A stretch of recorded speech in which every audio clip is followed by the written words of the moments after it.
Sharon said it like she was reading from a script she'd rehearsed 100 times in the mirror. The candles she'd lit around our Denver loft flickered softly, and the smell of my favorite ossobuco filled the air. Even the playlist was one I made for our first anniversary, a quiet echo of something that used to mean love. I stared at her across the table, watching her swirl her wine, her foot tapping against the floor. That small movement told me everything. She wasn't nervous about hurting me. She was anxious about whether she'd look like the victim she wanted to be. She expected tears, pleading, a meltdown she could call closure. Instead, I said, "Okay." That one word seemed to knock the air out of her lungs. She blinked, waiting for me to take it back. "If that's what you want." "Sharon," I added calmly, taking another sip of the wine she'd bought. Her brows furrowed. This wasn't the scene she'd envisioned. "You're just too much sometimes." "Nick, I need space to breathe." To figure myself out, the words came rehearsed and hollow. I nodded. "Got it. No hard feelings." That was the moment she realized I wasn't going to crumble for her. Surprise flickered in her expression, followed by irritation. She wanted power, not peace. "You're taking this really well," she said, almost accusingly. "What's there to take badly?" I asked. "You said we're better as friends." "I believe you." She slammed her wine glass down too hard. "I just thought what we had meant more to you." "It did." I said simply, "But I'm not going to beg someone to stay who wants to leave."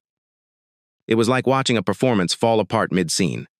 Her voice faltered, her body language unraveled. She'd wanted to be the one walking away from the wreckage, not the one left standing in confusion when the other person refused to crash. I stood, collected our plates, and asked, "Want me to help you pack tonight? Or would tomorrow be better? I can call Mike to bring his truck if you need it." She stared at me like I'd suggested something obscene. "You're already planning my move out." "Well, friends don't usually live together. Right lease is month to month. Easier to handle it now." "This isn't how this was supposed to go," she muttered. "How was it supposed to go?" I asked. But she was already grabbing her purse and heading for the door. When she left, he sat for 10 minutes, letting the silence settle. Then I cleaned up the dishes, put away the wine, and ordered pad thai, the kind she always complained about. If this was freedom, it tasted like peanut sauce and relief. The text started 2 days later. "Hey, realized I still have access to our Netflix. Should I change the password or do you want to?" I replied 3 hours later with login info for her new account, one I'd already set up. Then came the coffee message. Walked past Grind Coffee today and thought of our Sunday ritual. The barista asked where you were. That barista barely spoke English. The lie was transparent.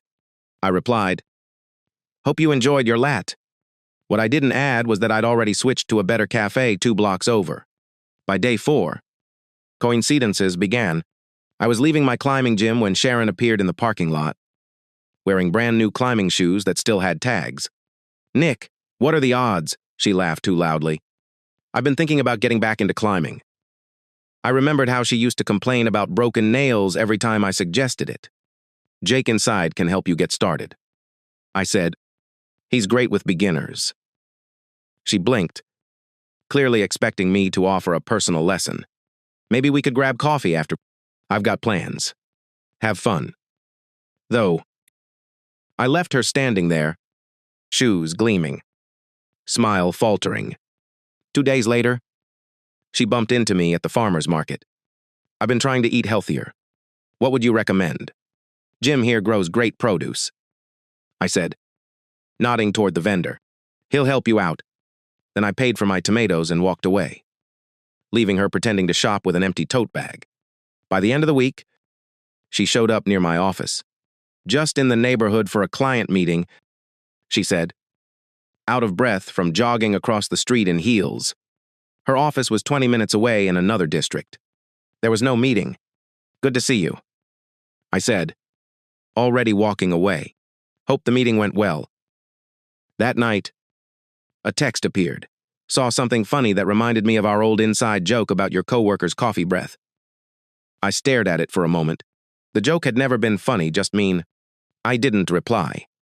3 days later, Connor and I went to that new rooftop bar downtown. You should check it out sometime. I liked the post. No comment. She didn't know I'd already been there with Ashley. My climbing instructor. Ashley didn't drain me the way Sharon did. She didn't test me or make me guess what I'd done wrong. For the first time in a long while, I'd felt calm. The first emergency came at 1:47 p.m. on a Thursday. Nick, I'm sorry to bother you, but my car broke down in a bad area. Can you come get me? I checked her location. She was at Connor's apartment in one of Denver's safest neighborhoods. That sucks. I texted back. Here's the number for Rocky Mountain Towing. They're great. A few dots appeared, then vanished. Connor's not answering. I really need someone I trust.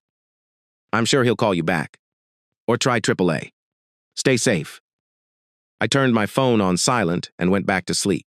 The next morning, thanks for the help last night. I had to figure it out myself. I didn't respond. 2 weeks later, a new crisis, a break-in.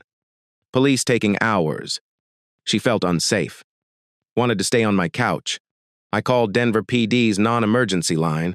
No incidents had been reported at her address. I texted. That's scary. Contact your building security. They'll help. She replied.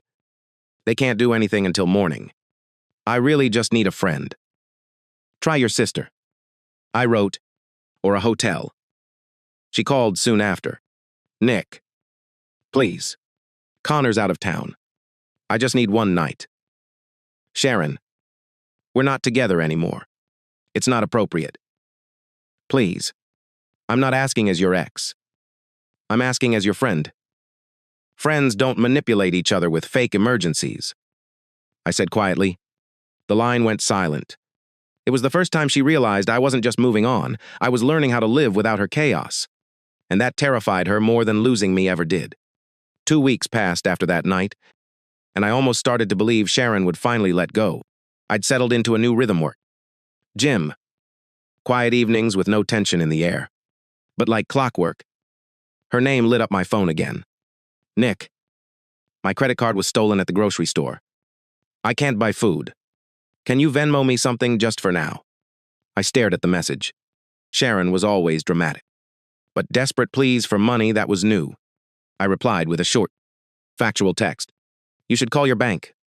Here's the number for customer service. No sympathy. No offer to swoop in. Just information, the one thing she claimed to value when we were together but never wanted to hear. Her response came minutes later. I can't believe how cold you've become. That was her new weapon, guilt. When begging didn't work, she'd try shame. I didn't reply. 2 nights later, around 11 p.m., my phone buzzed again. Food poisoning. Can't stop shaking. Need someone to bring medicine. He hesitated. Not because I believed her, but because part of me still wanted to be sure. Then I remembered her Instagram post from earlier that evening, laughing over wine at a friend's dinner party. Try DoorDash. I replied. Most pharmacies deliver now. She didn't answer, but I imagined her glare through the screen. The next emergency came a week later, locked out of my apartment. The locksmith can't come until morning. I didn't even look up from my laptop. Here are 3 24-hour locksmiths in your area. I texted, adding numbers I found online. Each time, she tested a different angle. Financial crisis. Illness. Helplessness. Fear. Each time, I answered with calm practicality, the opposite of what she wanted. She wasn't looking for solutions. She wanted me to break. To prove I still cared enough to sacrifice my peace. But I was done performing for her. The message that pushed me closest to anger came at 2 in the morning. I'm having a panic attack. I can't breathe. Please pick up. I sat up, staring at the glow of the phone in the dark room. For a moment, my old instincts kicked in. Get up. Drive across town. Fix it. Then reason cut through the fog. That sounds hard. I typed, choosing my words carefully. You should call the crisis hotline. They're trained for this and available all night. The number's 1-800-273-8255. I don't want to talk to a stranger, she replied almost instantly. I want to talk to you. I stared at the message for a long time before typing Sharon. I'm not your emotional support system anymore. You made that choice when you said we should be friends. Friends help each other in emergencies. She shot back. Friends don't create emergencies to get attention. I wrote. The typing bubble appeared, disappeared, reappeared. Then silence. I checked her social media the next morning. While she'd been messaging me about panic attacks, she'd been tagged in a photo brunch with friends. Mimosas. Laughter. Peace. That was the moment it all clicked. These weren't cries for help. They were hooks, desperate attempts to pull me back into her orbit. I began keeping notes. Dates. Times. The nature of each incident. I didn't know why I did it at first. Maybe just to convince myself I wasn't imagining the manipulation. Then came the message that turned everything from manipulation into performance. Remember how we used to stay up all night talking about everything and nothing I miss that want to grab coffee and actually talk? I read it 3 times. Trying to find sincerity. There was none. It was bait. We talked.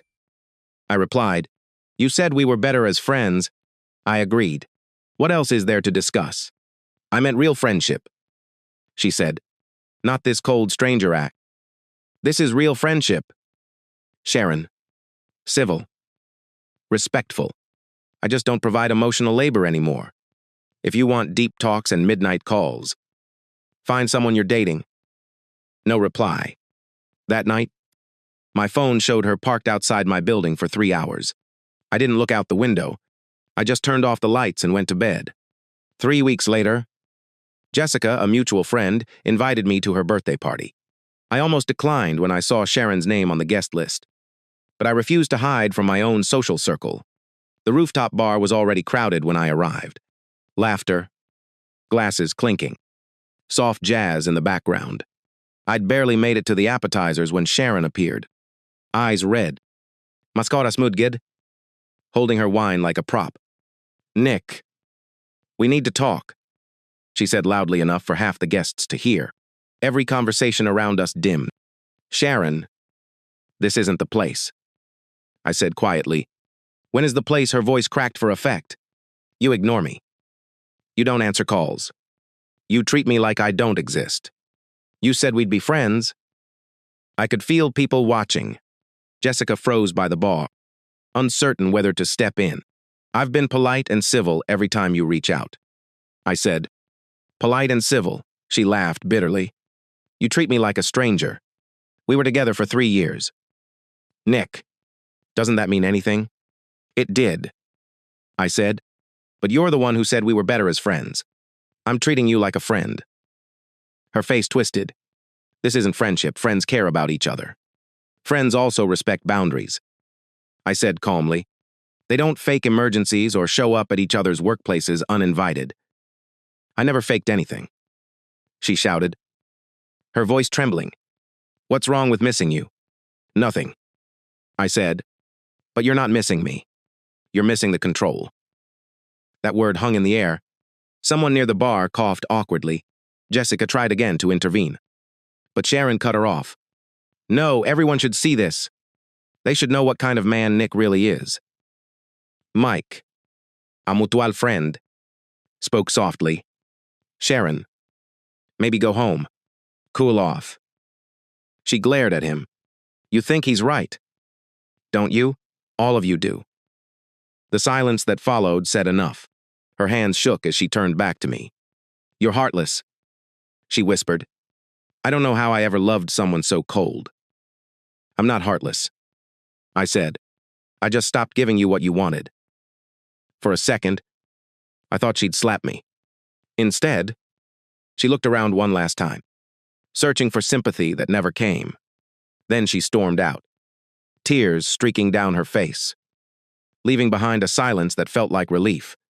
The rest of the night, people approached me one by one, speaking in careful tones. Sharon's been off lately, Jessica said. She was always kind of dramatic. Mike added, you seem better now. Honestly. It was strange hearing it out loud, the validation I hadn't realized I needed. But the biggest surprise came later. From Connor himself.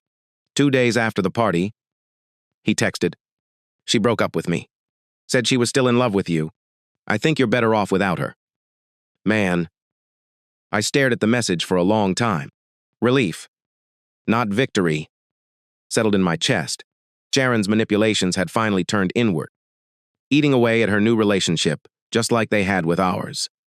And for the first time in months, I felt something close to peace, the kind that comes only when you stop feeding someone else's chaos. After the birthday party, I thought things might finally be over. Sharon had embarrassed herself in front of half our friends, and Connor had ended things with her. He assumed she'd retreat, lick her wounds, and eventually move on. For a while, it even seemed that way. 2 weeks of silence. No calls. No texts. No chance meetings. I let my guard down. Then the pattern started again. This time with more precision, less emotional, more calculated. I began noticing her at the climbing gym. It started subtly, a glimpse of familiar hair across the room, a laugh that felt too close to home. Then, one Tuesday evening, she walked right in, wearing brand new climbing gear. Her expression bright and overly casual. Nick, she called. Like we were old friends who hadn't seen each other in ages. What a coincidence. I didn't respond at first. Just nodded politely. Hey. Sharon. Here to climb. Yeah. I've been meaning to get back into it, she said, glancing around like she owned the place. You always said I should take it more seriously. I remembered saying the opposite, that climbing wasn't for her, that she hated chalk on her hands and bruised knees, but I didn't bother correcting her. Jake can help you out, I said, pointing toward one of the trainers. He's great with beginners. Her smile faltered. Oh, maybe we could climb together instead, for old time's sake. I've got a partner, I replied, nodding toward Ashley, who was adjusting her harness nearby. We're mid-session. Sharon's face tightened for a split second before she forced a brittle laugh. Right. Of course. Well, maybe some other time. I went back to climbing, but I could feel her eyes on me the entire session. Every time I reached for a hold, her stare followed. When I turned around, she'd pretend to be fixing her gear. That was the first night I realized Sharon wasn't done. She wasn't just hurt, she was fixated. The next week, she appeared again, then again, always during my usual sessions, always pretending coincidence. Eventually, Jake pulled me aside after class. Hey, man, I don't want to get in the middle of anything. But your ex, she's been making some of the other members uncomfortable. She keeps asking about your schedule, your progress, stuff like that. Isayad, thanks. Jake, I'll handle it. The following day, I canceled my membership and switched to another gym across town. For a few days. It worked. Then she showed up there too. That's when I knew it wasn't random. She was tracking me. Her obsession spilled into my work life next. The first time, she appeared in the lobby during my lunch break. Phone in hand. Pretending to wait for someone. Sharon, I said, caught off guard. What are you doing here? Oh, I had a meeting nearby. She replied too quickly. Thought I'd stop in and say hi. I nodded toward the entrance. Well, it's a secure building. You'll need a visitor pass next time. She smiled tightly.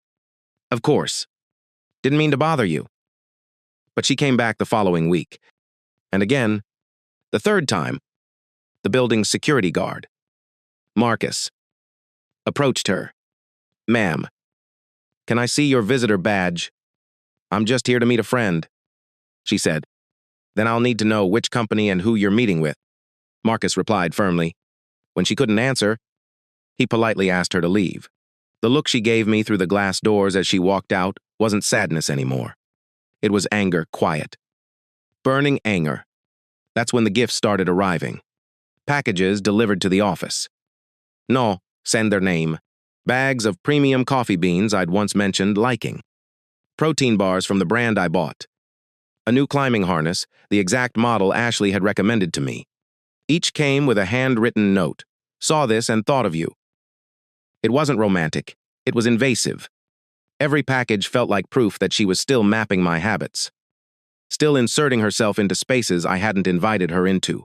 I told the receptionist to reject any non-work deliveries under my name. She gave me a knowing look. X. Yeah, I said. Persistent one.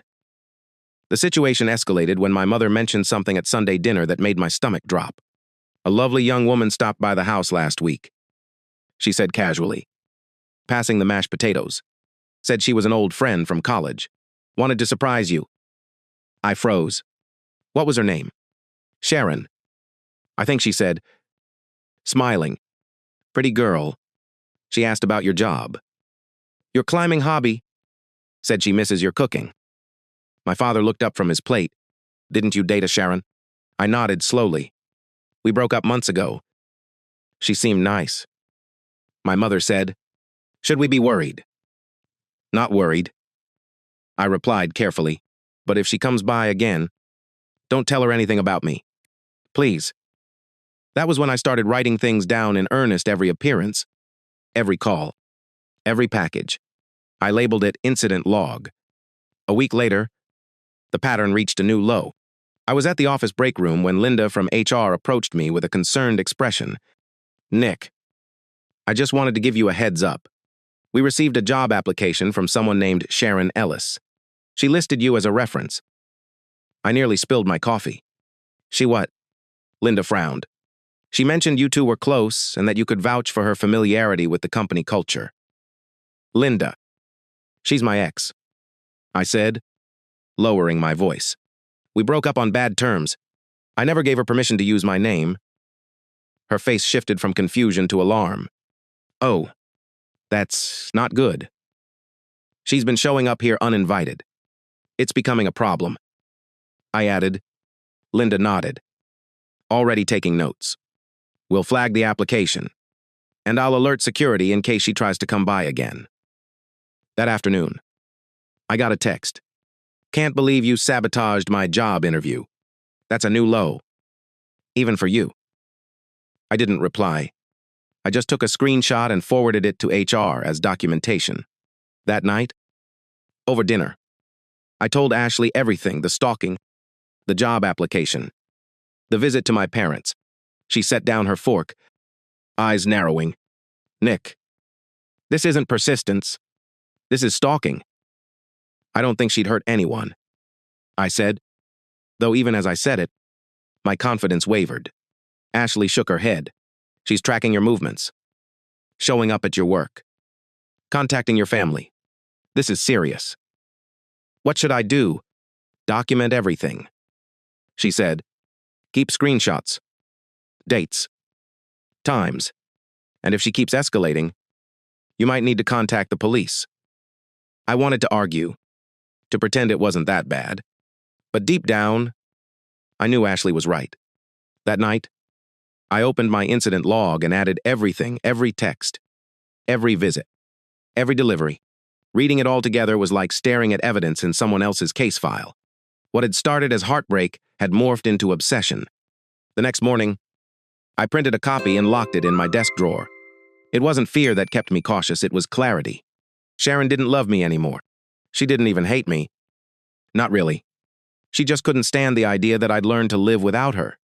And that realization was the one thing she couldn't control. By the time the lease on my old apartment with Sharon expired, I had a plan. I was moving into a new condo across town, 2 bedrooms. Plenty of light. A balcony that faced the mountains. It wasn't just a fresh start, it was a line in the sand. Ashley took the day off to help me pack the last of my things. We worked quietly, focused but lighthearted, both aware that we were closing a chapter that had been hanging open for too long. We were sealing the final box when I heard footsteps in the hallway. I knew that sound, the brisk, impatient rhythm of heels I hadn't heard in months. Then her voice, Nick. I turned toward the doorway. Sharon stood there with Connor beside her. He looked uncomfortable, his hands in his pockets, like he'd been dragged there against his will. Sharon's face was tight, hair expression rehearsed. What perfect timing, she said, forcing a smile. I wanted to talk before you disappeared completely. Ashley straightened up beside me. We had talked about this possibility that Sharon might show up unannounced and agreed she should stay if it happened. Hey, Sharon, I said evenly. I'm just finishing the move. Almost done here. Her gaze flicked toward Ashley, her smile turning brittle. And you must be the climbing instructor. I've heard so much about you. Ashley nodded politely. All good things. I hope. Oh, absolutely, Sharon said, her tone sugary and sharp all at once. Nick's always been attracted to the athletic type. The insult hung between us. Ashley ignored it, but I could see her jaw tighten. So, I said, setting down the box I was holding, what did you want to talk about? Closure, Sharon said. I think we owe each other that much after 3 years. I kept my voice steady. What kind of closure are you looking for? Honest closure, she said, her voice trembling. An actual conversation about what went wrong between us. Instead of this cold shoulder treatment you've been giving me. Connor shifted beside her, glancing at his phone like he wanted to vanish. I thought we were clear about what went wrong. I said, you wanted space. You said we'd be better as friends. I respected that. But you didn't really respect it. Did you? She snapped. You just cut me off completely. Friends don't ignore each other's calls. Friends don't pretend the other person doesn't exist. I took a breath. Ashley moved subtly closer, her calm presence grounding me. Sharon, we've had this conversation before. I said, you don't want friendship. You want access. You want me available whenever you need something emotionally. Practically. Whatever, but without the responsibility of being in a relationship. That's not true, she said sharply. I've been trying to maintain a connection with someone who used to be the most important person in my life. And you've been punishing me for it. Punishing you, I almost laughed. I gave you exactly what you asked for space. You called it friendship, but what you really wanted was control. This isn't space. Nick, this is exile, she said, her voice rising. You decided I don't deserve basic human decency because I couldn't give you what you wanted. Connor spoke softly. Sharon, maybe we should go. This doesn't seem... Don't you dare take his side. She cut him off, turning on him like a storm. You see how he's treating me? Right, how cruel he's being. Connor looked at me. Then at her.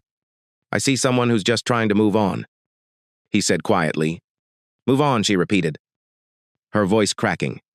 He's not moving on. He's erasing me. It's not about erasing you. I said, it's about protecting myself. You ended things. Sharon, you told me to let go, and I did. You don't get to rewrite that because it didn't play out the way you wanted. Her face twisted, tears welling up, though they felt more like strategy than grief. We could have worked it out if you'd just fought for us. If you'd cared enough to try. I met her eyes. You told me we were better as friends. What was I supposed to fight for something you decided you didn't want? She hesitated, her breath shaky. I thought you'd wait. I thought you'd understand that I just needed time to figure things out. Ashley exhaled quietly, stepping forward. That's not how breakups work. Sharon, you don't get to end things and expect someone to wait indefinitely for you to change your mind. Sharon's head snapped toward her. No one asked for your opinion. This is between me and Nick. I shook my head. No, it's not between us anymore. You ended it 6 months ago. I'm just honoring your decision. So that's it, she said, voice trembling. 3 years and you just nothing. It's not nothing. I said quietly. It meant something. But it's over. And I'm choosing to move on with someone who wants to be here. Her eyes flicked toward Ashley, full of accusation. With her. With someone who appreciates what I have to offer, I corrected. The silence stretched long enough for the tension to hum in the air. Outside, a car horn blared faintly, the world moving on, while we stood trapped in the wreckage of what used to be. Finally, Sharon said, if that's really how you feel, then I guess there's nothing left to say. But just so you know, Nick, this is killing me. Watching you move on like I meant nothing, it's destroying me. And if something happens to me, it's on you. Ashley's tone shifted instantly, calm but firm. That's not okay. Sharon, you can't threaten to hurt yourself to manipulate someone into staying. I'm not threatening anything, Sharon said quickly, eyes darting between us. I'm just telling him how his cruelty is affecting me. I took out my phone. What are you doing? She asked, panic creeping into her voice. I'm calling the crisis hotline. I said, if you're in that much pain, they can help you better than I can. She took a step back. I didn't mean it like that. Nick, hang up the phone. The call connected. This is the National Suicide Prevention Lifeline. How can I help you?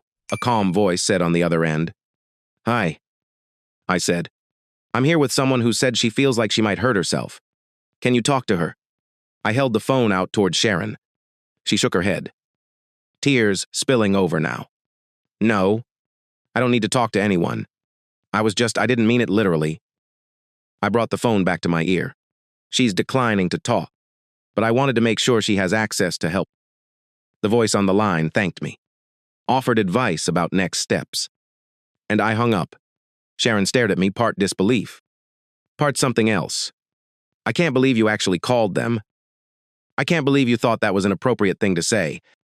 I replied, you don't get to use threats of harm as leverage. Connor took her by the arm gently. Come on, Sharon, let's go. For once, she didn't resist. As they turned to leave, she looked back at me one last time. You've changed, she said softly. You used to care about people. I still care, I said. That's why I called someone who could help. Instead of letting you use your pain to trap me. The elevator doors closed, and the silence that followed felt like the final page of a long, exhausting story. Ashley stood beside me, watching the doors.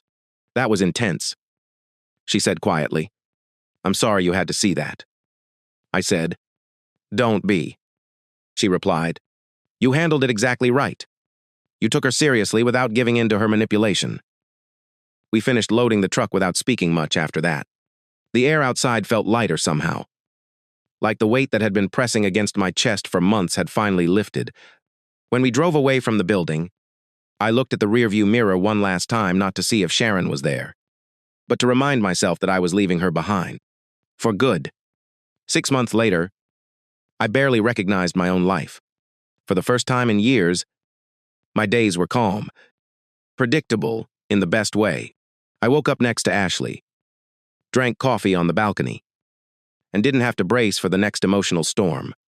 My promotion to senior developer had come through in March, bringing both a pay raise and a sense of stability that used to feel out of reach. Ashley and I had moved into the condo together. It was the same one I'd bought right after leaving the apartment Sharon and I once shared. But it felt completely new now. The second bedroom became a shared workspace, Ashley doing her therapy notes, me coding or tinkering with freelance projects. Weekend mornings were slow and easy coffee, sunlight, and quiet conversations about everything from hiking trails to dinner recipes. Sometimes I caught myself thinking how small my world used to feel when I was with Sharon. Every moment then had been reactive, built around managing her moods, anticipating her next emotional test. With Ashley, things were the opposite, light, open, peaceful. She encouraged me to start teaching beginner climbing classes at Peak Performance on Saturdays. You're good at helping people, she said one morning as we packed gear. You're patient in a way that makes people feel safe. That struck me. No one had ever called me patient before. So I started teaching, watching new climbers struggle, overcome fear, and push past limits turned out to be unexpectedly rewarding. I found myself talking less about roots and grips, and more about persistence, about learning to fall and try again. Maybe that was why people responded to me. I wasn't just teaching climbing, I was teaching recovery. It was during one of those classes that I noticed something unexpected. A couple of new students, Tom and Sarah, seemed to recognize me. During a break, Sarah smiled and said, "You know, you're nothing like what I expected." I looked up. Expected. She laughed awkwardly. "We know Sharon. She used to talk about you a lot." I nodded slowly. "Oh, she said you were controlling." Sarah said carefully. That you couldn't handle her needing space. That you got vindictive when she tried to set boundaries. Tom chuckled softly, which never really matched up with what people see now. I mean, you're teaching patience and safety on weekends. Doesn't exactly scream control freak. I smiled faintly. People process breakups differently. We all tell the story that helps us move on. They nodded, and the conversation drifted elsewhere. But their words lingered in my mind, long after class ended. Not because I cared about defending myself, I didn't, but because it showed me how deeply Sharon still lived inside the stories she told others. And I wasn't in those stories as a person anymore. I was just the villain she needed to justify everything that came after. A week later, I found a letter in the mail, thick, cream-colored cardstock with elegant cursive handwriting. The kind of envelope you could tell was expensive just from the feel of it. Olivia Fletcher and Connor Walsh request the pleasure of your company at their wedding. I stared at it for a long time, almost expecting it to vanish. They were getting married. After everything that happened, after the fights, the manipulation, the breakdowns, she was marrying the same man who had watched her unravel in front of our friends. The date was set for June 15th. At a vineyard 4 hours away in Palisade. I didn't feel angry. I didn't even feel curious. Mostly. I felt tired, like someone who'd already read this story and didn't need to see how it ended. So I did what she never expected. I simply filled out the RSVP card, unable to attend. No noche, no questions, no emotion. Then I mailed it back and went on with my day. When Ashley saw the invitation on the counter later that week, she laughed softly. She's still trying to get a reaction from you. Probably, I said, spreading jam on my toast. She wants to imagine you sitting here heartbroken, staring at that card. I think she needs me too, I said. Otherwise, she'd have to admit she's the only one still living in that past. Ashley smiled, shaking her head. She's still fighting a war you stopped showing up for. I laughed quietly. Yeah, and that's why she'll lose. Life went on. My days filled with work. Quiet evenings, climbing trips, and plans that had nothing to do with the person I used to be when Sharon was around. I barely thought about her until Connor texted me 2 weeks before their wedding. Hey, man, hope this isn't weird. Just wanted to let you know the wedding's off. Found out Sharon's still been tracking your social media and lying about stuff. Thanks for not taking her bait. Helped me see what I was dealing with. I read it twice, then handed my phone to Ashley. She sighed. That poor guy. He probably thought she'd changed. Maybe she still can, I said, but only if she wants to.